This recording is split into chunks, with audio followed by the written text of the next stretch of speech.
There's nothing wrong with it now, but what is ladylike? When an African woman and an African man look genetically the same, you hear me? Do they switch naturally?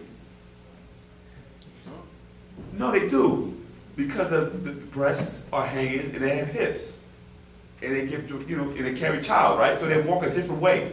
Your clitoris is hanging, so you walk a different way. You feel me? Yeah. So it's your anatomy makes you walk a different way because you have certain things on your body that you don't have, which makes the distinction of there's a separation between the two beings, even though you might genetically look the same. Meaning that if you take off them glasses, hat, and wear men's clothes, they'll say, oh, you look kind of boyish, but you still be a female, right? Because you put on feminine clothes, then you try to change it, oh, I'm more feminine, but you have the same look as your twin. If you look at a pure blood African, the closest you can find in Africa, you would notice that certain tribes, the male and female look alike. You're like, oh, she look ugly, but you can't say she look ugly because she like him. But you say she look good. Well, he handsome, but she look just like him, or she don't, you know what I'm saying? You got caught up in, now you put a little lipstick on, a little eyeliner, a little earring, and then you see the difference. Okay, this is feminine, but someone put that thought in your mind. This is a form of spell also. But we're not on those levels yet, where we get to the point that when you said non-gender being, there was no really a masculine and feminine look because you looked exactly the same. You look at a dog, two German shepherds, one is male and female. What's the difference? You look at two chimpanzee, male and female. What's the difference? You feel me? Any animal, unless they're like lions, they have a distinction where males have a certain thing, like a horn or maybe like extra mane and hair. Besides that, you wouldn't tell the difference unless you had to look between their legs. But they have the same, human beings were at one time like that also. But what happened is when you have different extraterrestrial beings coming in, mixing in with your DNA, it causes different genetic codes, meaning that you may have thick lips, broad nose, round head, and no hair on your body. But then when you mix it with a shaggy, now you got hair. You hear me? And thinner lips. Your lips is Andy's, liver lips. You hear me? Now it's low. Now you have a broad nose and skinny lips. Then you might have a pointy nose and big lips. High cheekbone, low cheekbone, because now it's a combination to work with. You got two codes. Then next you mix with another being from another different star system. Now you got three codes. This is what Paul was talking about, the 7 faces on the planet Earth. There's 7 faces on the planet Earth. And between those 7 faces, you create different combinations. That's why when you go to Africa, you got a Fulani. Then you go to Nigeria, you got a Yoruba, Hausa, and a Igbo, right? And none of those tribes look really the same, except the Hausas in Yoruba, because they're really the same. But then when you go to Ghana, you look at a more stronger, muscular type of face, right? And which is a Khan or a Ashanti. But then when you go to Nigeria with the Tuaregs, they look more alkaline, featured like a Hindu. Or when you go to South Africa, their eyes is more spread apart. In Zimbabwe or South Africa, they have wide eyes but higher cheekbones and rounder heads. You feel me? So even when you go to it's so many different variations of tribes because of the mixtures. Not just with different species that colonize the planet, different extraterrestrial beings that also mixed in also. So now you're dealing with different natures. So what the master teacher is doing right now is that I'm only coming for my genes. This is why he established different communities where he said, okay, you do this, you go to this school, oh, I can't take a cold shower, or eating beans and rice. Okay, you're not my people. So I'll just use you to get, to get the people I need. This is why you go out there and propagate these books. So we can find our real true, remember, my true father ain't even here yet. Remember he said that for years, right? He kept reiterating that, because I only didn't come for you, I came for your genes. I'm not here for you, I'm here for the genetics. Because it's in your blood, and I'm coming here to extract that. You feel me? So this is the school, Ansar School from 1972 to the year 2000 was the school of the physical school. Now we're in the mental school, you hear me? Where the Pt.2 is actually decimating the black devils and the shadow people. Because guess what? Pt.2 is the natural nature doctrine of the original Africans thousands of years ago, millions of years ago. It's the information is actually extraterrestrial to this planet. But they created a replica of a planet, planted a seed of their genetics on this planet, and that's the doctrine. You hear me? But what happened is a Platean being inside black skin, an Aldebaran being in black skin, A draconian being in black skin can't practice Pt.2 because it goes against their natural nature. This is why they keep saying, oh, Pop didn't write that. Because they can't follow Pt.2. Because it's responsibility. It's letting them know who you are. But they can't deal with that because it didn't expose them. I can't do that. But it was easier for these same cats that have been around for years to make perfect salat. You know what I'm saying? To practice the perfect rituals of the Jews or the Hebrews. To be the best Christian and have the best quotes. You know who we talk about, Harun. He can quote the scriptures. Sound like a minister. But those are six-ether doctrines. That means that you are a six-ether being trying to masquerade as a nine-ether being. You excel in dead, ancient Hindu culture, religions. They passed off as Christianity, Islam, and Judaism. But then in 2013, when you're dealing with an African doctrine, and you say you're African, but you can't follow African doctrine. That's why when you go to Africa and say, oh, you have to respect our way. Our way. And this is called what? The way. Our way. The way. So when they come in and say, what do you practice? Oh, the way, which is our way. Of how we deal with our natural nature. And if you can't get with that, then it's not for you. You don't have to stay in. No, we don't put guns to you. You can leave all you want. And you're not going to change our doctrine to fit your Caucasian, deadbeat Hindu doctrine. This is the real deal right here. This is our scriptures. This is how you become God again and go back to becoming an African. Because we forgot how to be African. Like I was saying earlier, you are Caucasian and brown skin. This is what you were saying earlier. It took them 400 years to turn the African into a Negro. You use a Negro. Now, Negro, become a Nagaru and get your information back. And what happened is the biggest problems with our people is that they're so comfortable in the Caucasian world, right? But when the Caucasians start abusing you, then you want to follow the way. That's right. But I can't follow that. Oh, y'all do this. And no, I'm selfish. Oh, I gotta live with you. No, I can't do that. No, what about me, though? I want to do my own thing. Why do I listen to Dr. York? I read his information, it's good, but why do I gotta follow him? Oh, but you follow the white man to his job. If I don't get the job at a certain time, I'll get fired. If I don't take my break at a certain time, I get fired. You know what I mean? If I don't pay these bills, they get turned off. I don't pay this rent, I get evicted.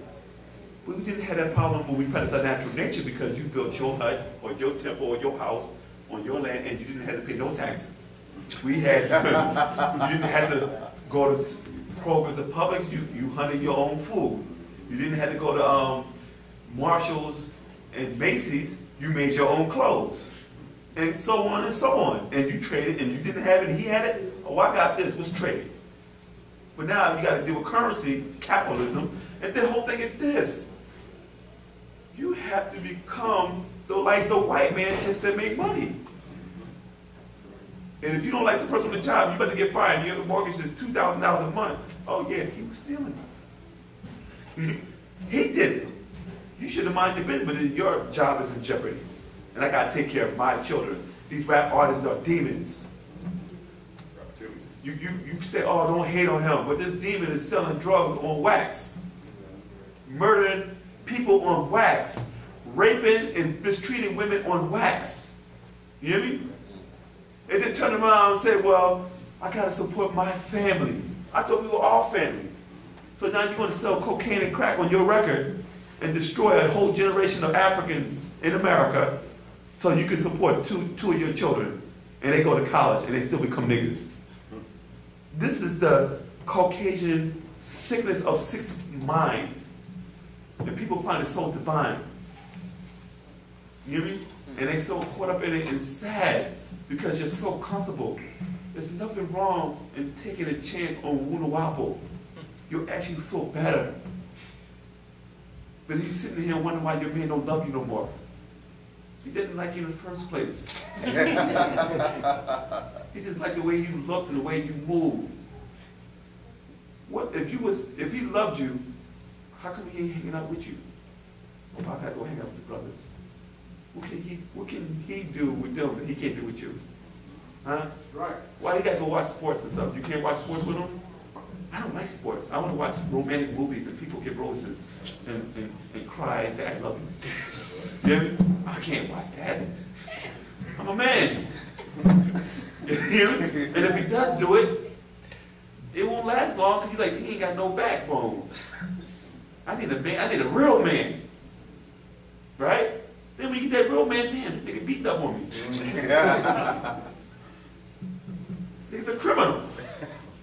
You want stability, but you don't want this nigga committing crimes. You hear me?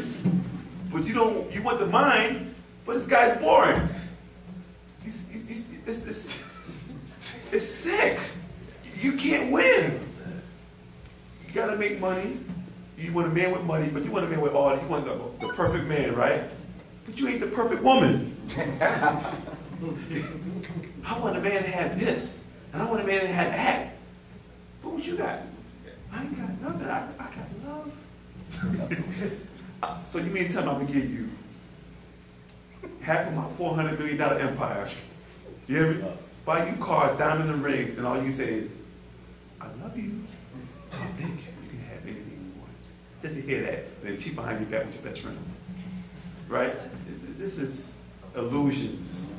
This is a Caucasian world that you live in. Remember what Pop said? Alice in Wonderland. You know what I'm saying? But you wanted, oh, Dr. York got all these wives. He ain't cheating on me. Right? Huh? That's the main thing in the relationship. Are you cheating on me? You want behind my... He ain't cheating on him. Take care of him. What's the problem? Africans do that. No, I want my own man. I don't want to share him. You want to share him anyway. You ain't gonna see it. This is real. Come on, let's keep it real. Yeah.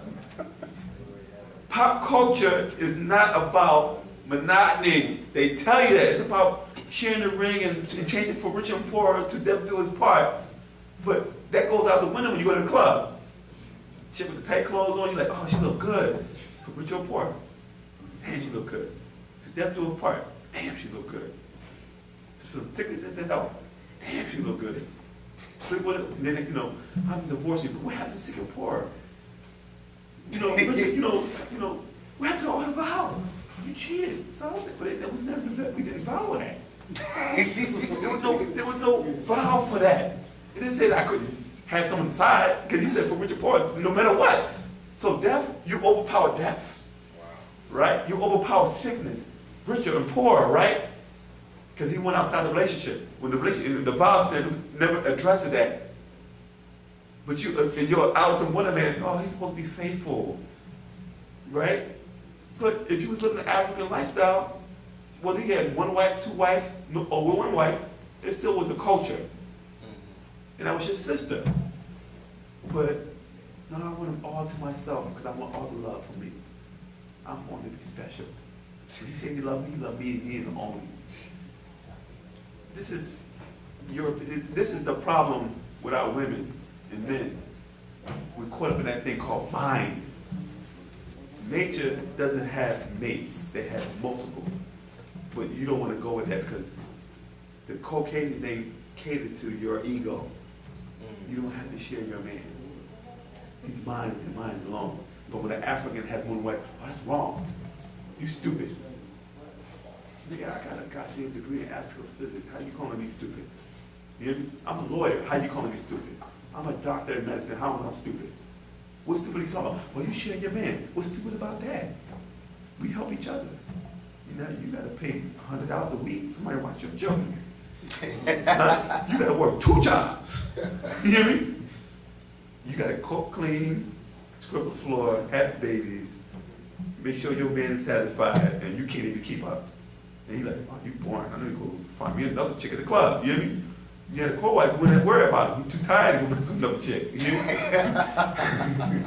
But it's just a reality. It's just real. You know what I'm saying? Well, we got to get past that me, myself, and I complex because it's all part of the spell. Any questions? Go ahead.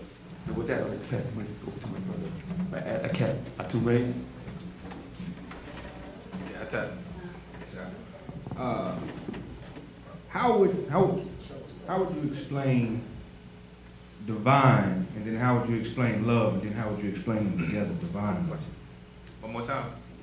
I was saying, how would you explain the word divine and then separately love, but then how would you explain them together as divine love? Because I've been trying to figure out just exactly, for one, what love is, but then I've also been trying to figure out what's the divine. And okay. so, yeah. All right. Our master teacher has written a book, a Patarap in particular, called The Three Loves, right? And the three loves is exactly that. It addresses those particular loves in their right perspective. You know what I'm saying? And in the book, he addresses mainly two loves. One at the time was called Habub, and another was called Shayub. And if I'm not mistaken, Habub will be Marar today. If I'm not mistaken, if somebody correct me if possible. And Habub is like my personal love, like my beloved, you know what I'm saying? Or like my lover, you know what I'm saying? Like my consort would be my beloved, or even my children, you know? Then you have another kind of love, you know, we're going to jump from that to Ashuk. Ashuk is a selfless love, you know what I'm saying? It is eons of suffering, you know what I'm saying? It is giving up the self, the ego. The best example of divine love in the flesh is the works of our master teacher. It's the work of our spiritual guide, Wu-Nuwap Yanun. The selfless love that he has given to us for the last 50 years, to start at in 1963. Think about it this way. What year was our master teacher born? 1945. What age would he be in 1963 when he began to teach? Exactly, 18 years old. He started teaching at a teenage level, writing books like The Mechanics of the Mind, to inspire our mind, our consciousness, which is linked to our soul. You understand? And has dedicated, even now, 10, 11 years in that prison, still feeding us information. Still telling us the same message, have love one for another, Nuwapians. You know what I'm saying? I'll keep going there because it's a very, very important factor. And it ties into your question. To exercise that kind of divine love is to look at the examples of our master teacher, to dedicate himself to us. You know what I'm saying? We're not even blood related, but he dedicated his time and his energy and his mind and his nights and his days and his cries and his pain to making sure that we are okay, to feed us, to gradually walk us in consciousness, to develop a culture for us. That is an example of divine love. You understand? In so many different ways. And the first aspect of divine love is what? Learn to care. Remember that CD? That class? How many people remember that? That's right. Learn to care. This is a CD our master teacher put out a long time ago. Learn to care. Because that word love has been perverted. Remember that? They have perverted the word love so bad to the point where, you know, I love my car, I love chicken, I love my, you know, I love sports. You name it. They perverted it. So he said caring is better. So we start there. You understand? And even when you look at the different societies that we had within the schools, all the teaching was based upon love. Divine love. You understand? It's sacrifice. Not just sacrifice like, oh, I'm just going to go sit here and kill myself, but devotion to a cause. You know what I'm saying? Becoming a part of that cause. I'm in the love of all, and all love is in me. Or should I say, I'm in the love of all, the divine love of all, and all love is in me. You know what I'm saying? When you say the affirmation. So that's what it is. We're growing into divine love. If you really look at it. Go ahead. What is the divine? The divine would be the higher aspect of it, the divine emotion. That's what divine would be. You know? And like I said, the best example physically of divine love is the works. Because remember, our master teacher also said that love is action. You know what I'm saying? And that's the kind of love that he has shown us. That would be a divine love. How many of us could really say we can do what our master teacher is and has been doing? Or can even fathom the level that he's thinking on? You know what I'm saying? I put it this way. We could all know somebody who we think is a scumbag, right? And we may all have that person in mind. But you will see the master teacher who may know that person is a scumbag, who may know that person mean the worst intent for him, but he will embrace him with this kind of love that we can't even understand. You'd be like, how in the world can he even do that? How can he knows what this person is capable of doing. Why does he do it? But he sees it on an aspect that we have forgotten. You understand? Remember, as non-ether, we operated on that principle. It goes back to our mentality again. We've been operating on such a low frequency for so long, we forgot that. So we need an example of what that is. You know what I'm saying? And that will be our master teacher. Just like the way he works, day and night. You know what I'm saying? To make sure this happens, we're supposed to follow that same example. He said, I'll do it so you can see how it's done. You know what I'm saying? So that would be the divine aspect of it, divine love. At least that's what I see. You know what I'm saying? I can't see any, I don't know anybody in my lifetime that can evoke that kind of love. No one. You know what I'm saying? He got some of his own children mad at him because they feel that that love should be personal to them only. You understand? He raised me as a son. So in my mind, I have to understand that personally. Like, what is this? What is it? That's the question. It's action, it's examples, it's devotion. And that's what our master teacher has been giving us, has been showing us for the last 50 years. 50 years, man, that's a long time. 50 years, you know, he lost blood children and still doing this. He's been put under the rock in the highest maximum prison in the United States with the worst killers, and he's still putting out information, taking abuse that we cannot even understand. The most we can do is see his plan works. It's to teach the information to reach people. That's the least we can do. Or show love to each other. Just love, not divine love, just love. Love each other. Care for each other. If you're hungry, I should care enough and be sensitive enough to feel you and want to make sure you're nourished. You know what I'm saying? Small things like that. That means so big. Or just saying thank you to somebody. That goes a long way. You'll be surprised. Somebody could just walk by and having a bad day. You just stop them, brother, sister, I see you do this every day.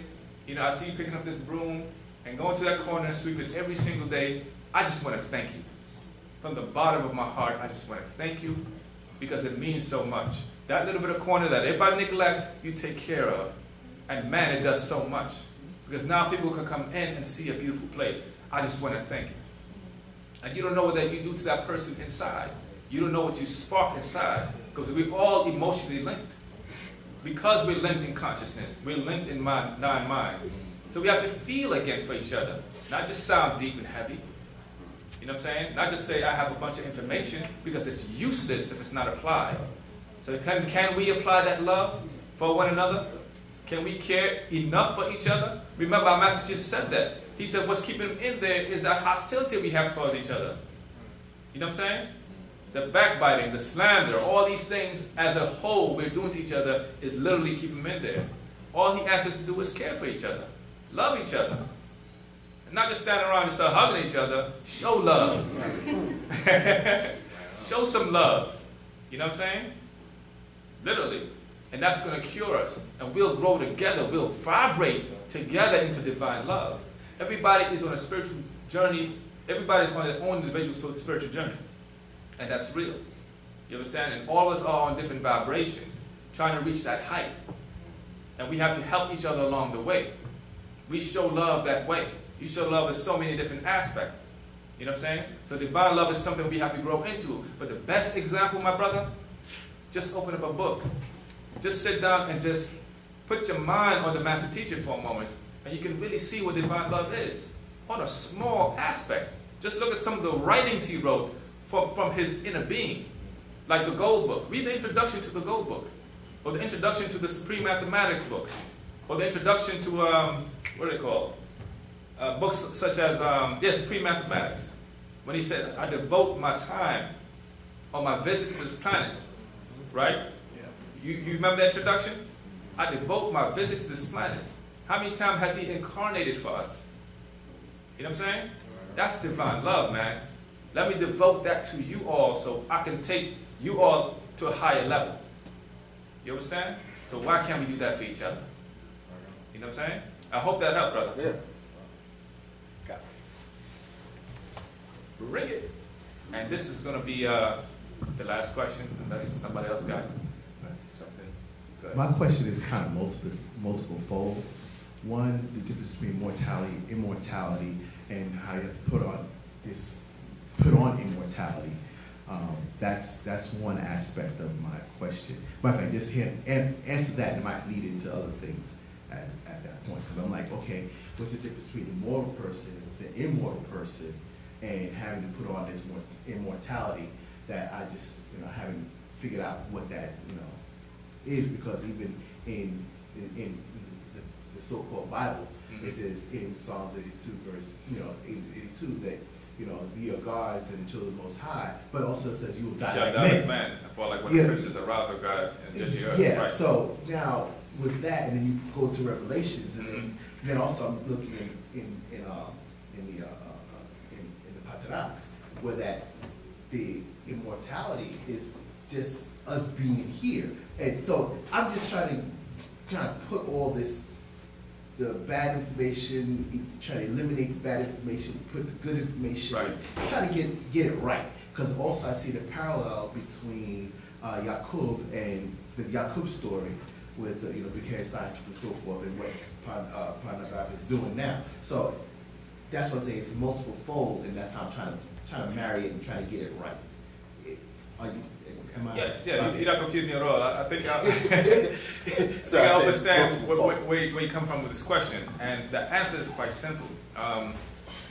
Remember, our Master Jesus also said this about mortals. He said, mortals are destined to die, right?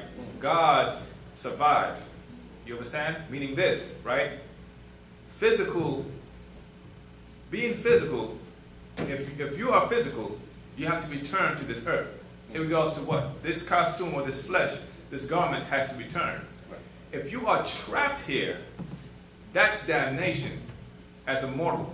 You know what I'm saying? That means when this go, you go too. Right? But you in a divine state, as an Nagaru, have the ability to be immortal in consciousness. That's what I mean by that. Immortal, that doesn't mean that you will physically live forever. Right? Because remember, you are dying forward. The moment you're born, you're what? You're dying, right? And that's a fact. You know what I'm saying? If you are attached psychologically and spiritually to the flesh, guess what? You will be trapped here. Like most mortals. The Mokasu, right, are trapped here. Go ahead. You look like... Yeah, because when it just hit me with that. It's okay, so I understand the body has to go. Right. But also... the children before 1970, so we've been, I'm one of those children before 1970. We have multiple lives. Right. We've been trapped here all this time. So now it's time for us. Is that your conclusion? Well, no, that's not my conclusion. Okay. That's just how I'm this is how I'm viewing it. Right. Right. That's my viewing. I got so, okay, we've been here multiple times, and this is our last time, so-called, so we can get out of Dodge, so to speak. And then you have these new beings that have come in, and how's that related? Because the new beings that's coming in, you have to read the Golden Children book, right? Have you read that book? I think I did. The Golden Children was speaking about those children born after the 1970s and their purpose. Their job is to take you etherically and bring you to the next etheric evolutionary process from 9 to 11 and on. Okay. Again, it deals with your vibratory system, your etheric being. Remember I said earlier, you're an etheric being. You have a soul, you have a spirit, and you have the body, the flesh. The point is this: you have beings that are trapped here, and they want to trap you here also, although they know you have the ability to vibrate on higher vibration, which is eternal life. You understand? Okay, I see. That's the thing. And they must keep you confined psychologically to death. And that means accepting the natures and the mentality of other than self and kind. That confines you to a dead-like state, to be used by them. Meaning this: if you die with the mentality of being a Christian, right? Like when they have you on that deathbed, and you see them do it, you know what I'm saying? Let's pray, let's in the name of Jesus, in the name of Islam, the same way. They want you to leave with that mentality. That way your soul can be reclaimed by lower force beings. And you'll be trapped here and be utilized by them. You know what I'm saying? When the fact is, as an Nagaru, you exist inside and outside of nature simultaneously. You know what I'm saying? You exist here and outside of here simultaneously. And you have the ability to vibrate higher remember, in the actual fact, it speaks about how Hana Be'abdun or Amadu Bir'afata is vibrating on all 9 abodes at the same time. Right? He is our over what? Our over soul. And the job of the over soul is to do what? Is to take you to a higher level or state of existence. From this right, which is vibrating on 3, the third abode, or the first abode, I should say, the physical, right? Past the fourth, which is a mental, and on to higher states of existence, which is true life. This is the state of death. To them, remember, to the Etherians, we are dead. We're thinking we're alive. To the Etherian, or the state of etheric being, we are in a dead state, right? You have to look at it in reverse, right? Real life is being Etherian, pure 100% Etherian, right? While being physical, you can only be as high as 9 what? 9 ether, right? When you shed the physical costume, while being here, it's all about getting past the 9 ball of the sun. You have to raise yourself etherically. And that means you must take on spiritual practices, you know what I'm saying? And nourish that ba, that soul, in order to make that transition or that journey out of here. This is why in ancient Egypt, the ba was a bird with the head of a human being. And it was to take the spirit to higher states as a whole being. So now it's like this, look at it this way. You are Etherian, right? And then as an Etherian, you are now on a lower state. That lower state would be the ba, the soul, right? To the Etherian. And to a soul, the lowest state would be the what? Spirit. Think of it reverse again, right? And to a spiritual being, a being reside on the 3, the lower force would be what? Physical. Thank you very much. And those are states of death. Vibration, lowering down, like I read in the conscious being. Spiraling down. Exactly, spiraling down, like I read in the conscious being. You were operating in a state called the etheric, where you were unified as mental. And as gravity pulled down and you started to descend, you became individual consciousness. This is why we are more linked than we think. You understand? More linked than we think. This is why we have to exercise that non-mind. We have to link together mentally to ascend. It's all necessary while we're here. So the purpose of the golden children is to assist that golden child. You know what I'm saying? To bring you to higher states of evolution etherically. I wish I had a book on me. I lent it to somebody, and you know. Right, I know how that happened. Yes. But you know, because see, I just thought when you just said that, I thought about my grandmother who just passed last year, and she was a devout Christian. So what you're saying, I'm like, oh my God, you know. That's why it's up to you to free them. Remember, because she still exists in you. She's still linked to you. Right. So it's up to you to call on her. You know what I'm saying? Because you have those beings. This is what Pana Babylon broke down to us. You have to watch for the inner voices, because when they died in that state, they now some of them became servants to lower forces who may use your own ancestors, right, to keep you down, to keep you vibrating on lower vibration, or that ancestors that might get you to drink or to smoke, whatever the case may be. Then you have ancestors who are spiritually more ascended, right, and they're the ones who are trying to guide you. But you are that link. While here, what you do here determine the fate of everyone else in your gene pool. You know what I'm saying? You're that link. That's why it's about alignment. You must align and bind all of those 30 personalities, like it says in the 30 spirits. There's a pattern to the Pataraks. I'm telling you. When you sit down and you put it together, you'll see it's all about A, F, and C. You know what I'm saying? It's all about that A, F, and C. Those vibrations in natural nature. You know what I'm saying? Natural nature deals with the consciousness. The earth is dealing with your relationship to this planet, or how you're grown as an African, right? And A would be your physical vibration, as Nagada would be vibrated on the highest level of A. And those vibrations are all intertwined. They're linked there. You understand? So our master teacher, it's a dimensional thing, how this doctrine is laid out. And it's all necessary. The goal is to reach immortality, or immortality, right? When you say immortality, you still have the word mortal in it. And that's the trick that they use. You're still in the mortal state, or finite. because they understand eternal life when they put those word games together. Mortal immortality. You know what I'm saying? We deal with high ascensions of life. We knew this was just a stage, just a breeze, just a short portion of our lives. But this is the most that they can achieve right here. This is why they put those slogans, lay blacks until you know, what did they say? Say it again? Live life to the fullest. Come on, you young people in here. Let me hear it. What was it? YOLO, which is what? You only live once. You only live once. What a lie. They only live once. And they must insert that sixth mind into your mind. We don't live once. We are eternal. But we adopt, you only live once. Guess what? You only live once. And you're trapped here as a mortal. And you cannot ascend ethically or psychologically or consciously. And this is the job of our master teacher as our oversoul, to raise us up from that muck and the mire. You understand? It's all tied in. To raise us, to ascend us. But it's up to us to accept it. We got to accept the dosage. We are the ones who are on the operating table, getting pumped with medication, Wu-nuwaupu. You know what I'm saying? Trying to shake this sickness that's been implanted in our mind and our body. You understand? So we could live forever again in our state of existence. You understand? And with that, we'd like to thank everyone for attending our class.